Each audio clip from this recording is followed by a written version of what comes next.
So the other thing, and we addressed some legislation to this effect, but we can't have these predators simply bounce from one job to the next. Now, it seems to me that in this particular case, Mr. Beckett, right, is his name, is a small community. They knew what was going on here.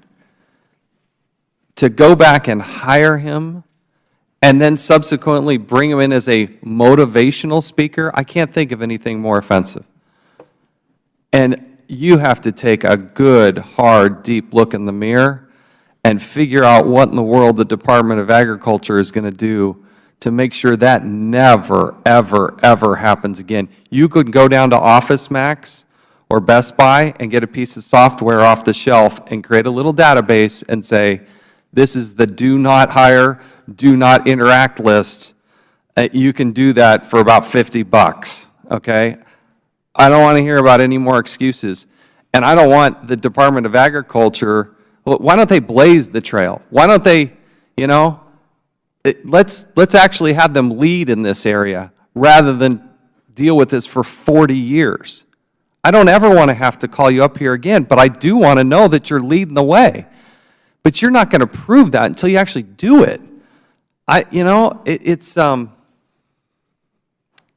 We hear too many people say, oh, my stats are good and I did 100% within the time frame and everything that, but the evidence shows to the contrary.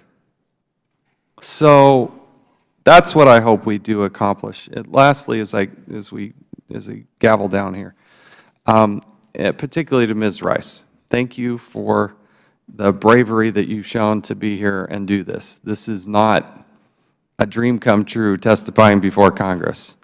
But I hope you do know how inspirational you are to a lot of women, and you represent a lot of voices that are quiet and silent, and they're watching on their computer or TV.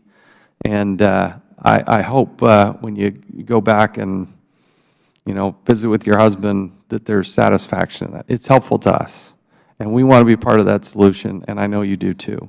And Ms. Donnelly, thank you as well for your leadership on this. Mr. Chairman, would you just reiterate what I said about making sure that she's protected? Because I want to make it clear that we're on the same page. There is no daylight between what Mr. Cummings is saying and what I'm saying as the chairman of this committee too.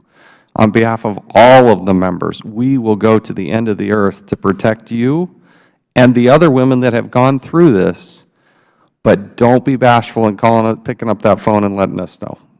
It will be answered and we will respond. And to those in management and in other positions, I'm telling you what, we will use every power we possibly can from this pulpit to make sure that they are treated with dignity and never have to go through that again in any way, shape, or form.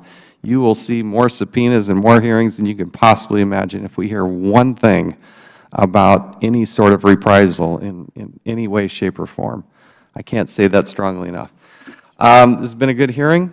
I appreciate the four of you taking time and testifying today. Last thing, Mr. Leonard, within 2 weeks, I expect that Mr. Cummings' letter, the letter that we jointly did, gets responded in its totality. 2 weeks.